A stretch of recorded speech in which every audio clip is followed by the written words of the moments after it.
When I used to go on a long trip with my kids when they were young, invariably, it wasn't very long before one of them would say, "Are we there yet?"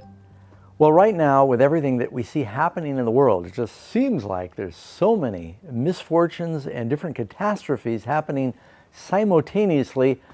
Frequently here at Amazing Facts, we're getting the question, are these the last plagues?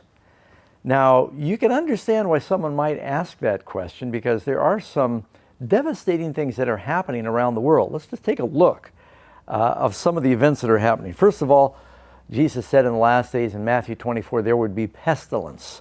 Well, most of us know about the coronavirus. Some are wondering, is this going to rise to the same level as the Spanish flu in 1918, where somewhere between 30 and 40 million people died?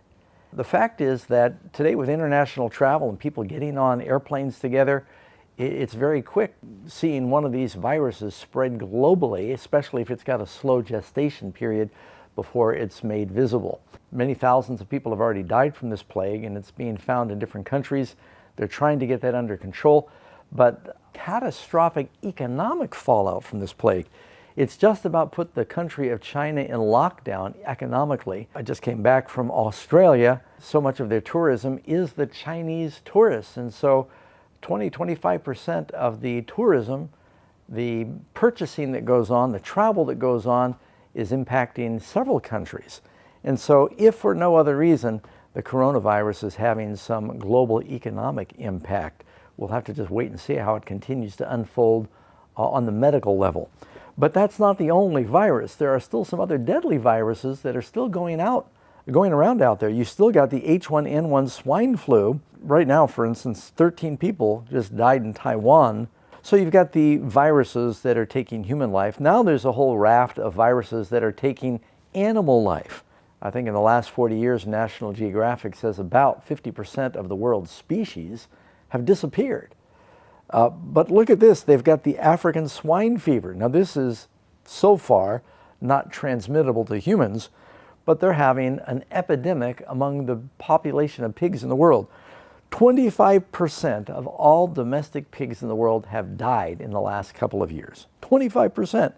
And of all the pigs that are in China, 60 million pigs in China have died from this virus. And they're very concerned now that it's, as they discover there are different pig farms that are infected, they're not even waiting for the pigs to die. They're killing them off, and there are rivers that are running with blood from these pigs that are being culled in Indonesia and China, and they're worried that that may even spread it more. This African fever outbreak in China has increased the price of pork about 600%. And so again, what's happening in the animal kingdom is affecting the economics of the world. It's not only the pig swine fever, the African swine fever, then they've got the H5N1 bird flu. This strain of the bird flu, so far it's just affecting birds, is killing thousands of chickens in different parts of the world. And in China also, they're really getting hit hard. Now, as you're looking at the pigs dying off in China and the coronavirus in China and the bird flu in China, it's rocking the country economically. Some people are saying, why is this happening? And I've heard some speculation that's caused me to pause. 2 years ago, China began to really crack down on Christians once again, closing churches, saying they're going to create a new government translation of the Bible. And Amazing Facts was in China doing public evangelism in 2014. It's a whole different leadership now that is cracking down on the public broadcast of the gospel, shutting down Christian websites, forbidding the purchase of Bibles from outside the country. And so you just wonder if the Lord is just withdrawing some blessing there because of what they're doing. Then you got the locust invasion. And it's fun to hear the news continue to say, this plague of biblical proportions, apocalyptic proportions. So they keep incorporating biblical language to try to explain or describe this armies of locusts that are sweeping across cities in Africa, decimating farms in just a matter of seconds. Billions and billions of locusts that are just darkening the skies. It's like what you see described, the plague that hit Egypt in the days of Israel. And some are wondering, is this describing that plague of millions of locusts that you find in Revelation?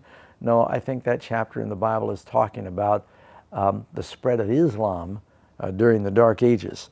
But yeah, there are plagues of locusts, and the locusts are not only going through Africa, they're also reaching into China as well. Then you got the extremely bizarre weather patterns that are happening. And it's like all rules are being thrown out the window. California had some of the most devastating fires in its history a couple of years ago. Not only did hundreds die in the Paradise Fire, but that same year they had the fire in Mendocino County, burnt about 500,000 acres. It was the largest fire in California's history as far as acreage burned. I actually could see it burning from our house. They had the first time they recorded a 209-mile-an-hour wind in California with a storm that went through. And then you've got burning in Australia. We just came back from Australia. They had 50.3 million acres burned this last few months in Australia. By the end of January, the fires started going out, and then they had floods, massive flooding in the Gold Coast, in Sydney. 150,000 homes were without power. And here in California now, when the wind blows, you have millions of people that have no power because they're afraid of fires like the Paradise Fire. It's amazing. California is starting to be like a third world country. People running to the stores for generators and lining up for gas because there's no power because the wind is blowing. Who would have ever thunk? And storms, as of this recording, they're having record floods in Mississippi, Jackson floods. They say it's some of the highest, unprecedented are the words being used. And this is happening around the world, in Europe and different places. Earthquakes and volcanoes. Back in January, I think they had the Tal volcano blew up. Near that volcano in Manila, there are about 25 million people that live there. Then there was the Mount Merapi volcano in Indonesia. Recently blew up a few days ago. They're kind of popping up around the world. The volcanoes seem to become more active. Things are happening a lot seismically. They just had an earthquake off of Cuba, 7.1, that was felt all the way into Florida. Miami doesn't have earthquakes, but they felt this earthquake shake in Miami. And that's unusual because I used to live there. We never, ever felt an earthquake when we were there. And then in Puerto Rico just had a whole rash of earthquakes, one after the other. And they've still not recovered from the hurricanes. And so you see things happening as far as natural disasters. And then on the religious front, the Protestants and Catholics continue to march towards this unity that we believe prophecy is going to describe. Right now, I've read that the Protestants for the first time are looking at partaking in a Catholic communion, and they're going to do this in the church of John Calvin in Geneva, which was one of the landmark churches along with the Wittenberg church there in Germany for the Protestant Reformation. In that church of Calvin's, they plan on having Protestants partake of Catholic communion. One of the reasons for the Protestant Reformation was what they were protesting against, transubstantiation, what the Catholics were doing during the Mass. They thought that it was blasphemous to say the priest had the power to create the body and the blood of Jesus. This was a great theological debate. Well, people are throwing theology out the window, and unless the Pope steps in to stop it, and that's happened before, where popes have stepped in and stopped non-Protestants from participating in a Catholic Mass. This goes against their theology, but doesn't look like Pope Francis thus far is going to prevent that from happening. So that will be another first.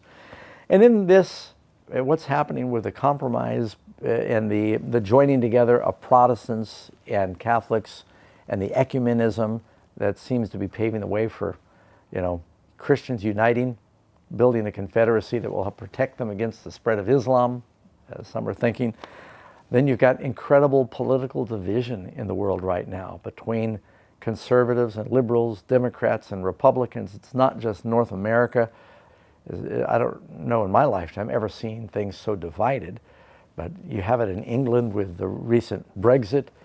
Just returned from Australia, incredible political division. Families are being divided, brother against brother. It's like the Civil War, the North against the South. And this is one of the signs. In the last days, it says, the love of many will grow cold. And so folks are saying, Pastor Doug, is this it? Are we seeing the last plagues? Well, I think what you're seeing is the whole creation is groaning and travailing. You know, one of the plagues, I think it's the fourth plague, it says that men will be scorched with great heat. And everywhere I go, people are now talking about global warming. So I get messages and folks are asking, Pastor Doug, is this one of those plagues, men being scorched with great heat? Well, I don't think that's what the Bible's talking about. It talks about them gnawing their tongues with pain because of this great heat. So I think that's going to be something much more intense than what we're seeing today. When wickedness abounds, you seem to see it reflected in nature itself. When Christ was on the cross, the skies grew dark. And so I do think we're seeing the approach of the final events. One more thing I'll just throw in there. Someone, I remember they emailed me not long ago. They said, is it true the Euphrates River is drying up?